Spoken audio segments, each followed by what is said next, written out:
일주일 만에 만나 뵈었지만은 뵐 때마다 지방에서 오시고 하니까 새삼스럽게 더 반가운 것 같습니다. 어제 보도를 보셨겠지만은 오늘 오후 2시 본회의에서 이낙연 총리 후보자에 대한 인준 표결이 있을 예정입니다. 저희들 입장은 보도가 나갔습니다만은 사실상은 총리 후보자로서 결함이 많다. 부인의 직장 이득을 위한 위장전입, 그 다음에 그림 강매 사건, 그 다음에 부인의 전시회에 후보자 이름으로 초청장을 보내기, 자녀 병역 비리 의혹, 이런 것들 때문에 국무총리로서는 부적격이라고 판단을 하지만은 장기간 정부 출범이 늦어지고 지체되는 것에 대한 국민들 우려도 감안하고, 또 저희들은 국회 운영을 원칙과 정도에 따라서 한다는 그런 어떤 창당 정신에 따라서 당당하게 참여해서 반대 의사를 표시하기로 그렇게 결의를 했습니다.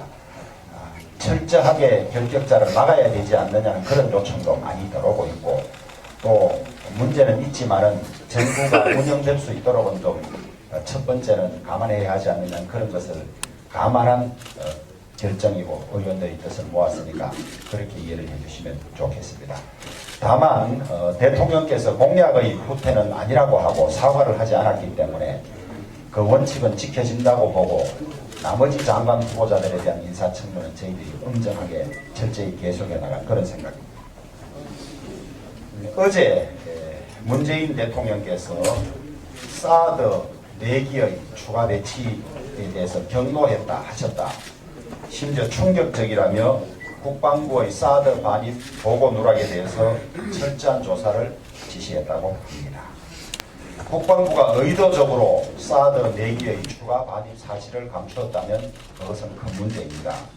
하지만은 대통령이 몰랐다는 것도 문제이고, 그 다음에 그 모르는 과정 자체가 청와대 자체의 보고 체계의 결함으로 인한 문제라면 그것은 더더욱 큰 문제라고 하겠습니다.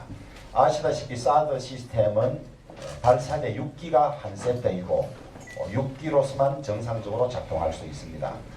2기가 들어오는 과정은 동영상을 통해서 국방당국이 국민에게 알렸습니다만 그때 이미 나머지 4기도 추가 도입한다고 밝혔고, 보안상의 목적이나 이런 걸로 상세히 설명은 하지 않겠다고 한 상황일 뿐만 아니라 4월 26일경 많은 언론들이 추가 배치 부품들의 이동 상황을 보도를 하고 했기 때문에 누구나 짐작할 수 있었습니다.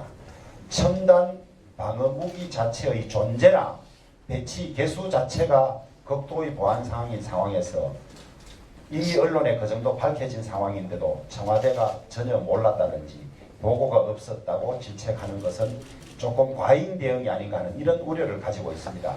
평소에 사드 배치에 관해서 지극히 부정적인 생각을 가지고 있던 그런 것들이 드러난 것이 아닌가, 이런 우려를 많이 하고 있습니다.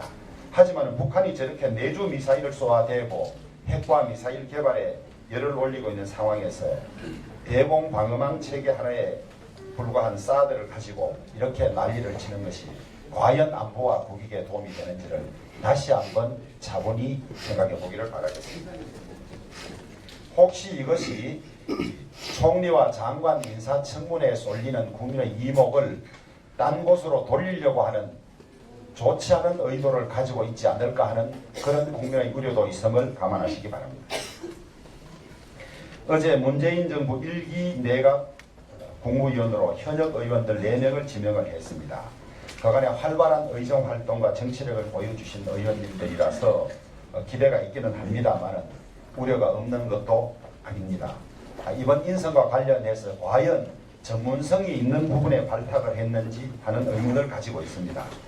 더욱이 지난번 지방선거에 출마했던 의원이 2명이나 포함되어 있어서 9개월도 되지 않아서 장관직을 그만두고 출마하는 일이 있지 않을까, 이런 우려를 하는 사람도 있습니다.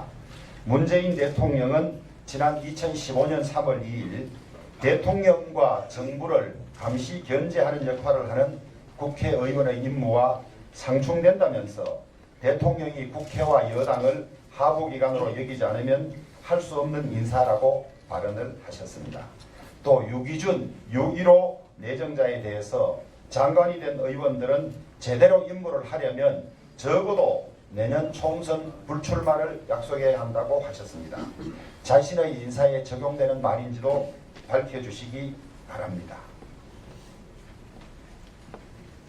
문재인 대통령을 모시는 참모들께서는 문재인 대통령께서 지금까지 한 발언을 모두 찾아서 발언할 기회에 서로 체크를 내서 앞뒤가 맞지 않는 일이 생기지 않도록 잘 보좌하시기를 바랍니다. 평범한 시민이라 할지라도 앞뒤 말이 맞지 않으면 신뢰가 떨어지는데 국가 최고 지도자가 기록에 남아있는 말을 아무런 해명 없이 그대로 바꾼다면 점점 리더십은 추락할 것으로 그렇게 보여집니다. 청와대 참모들에게 다시 한번 대통령이 어떤 발언을 하시거나 결정을 하실 때 그 이전 야당 시절에 하신 말씀이나 비판을 모두 찾아서 서로 상충되지 않도록 잘 보좌하기를 바랍니다.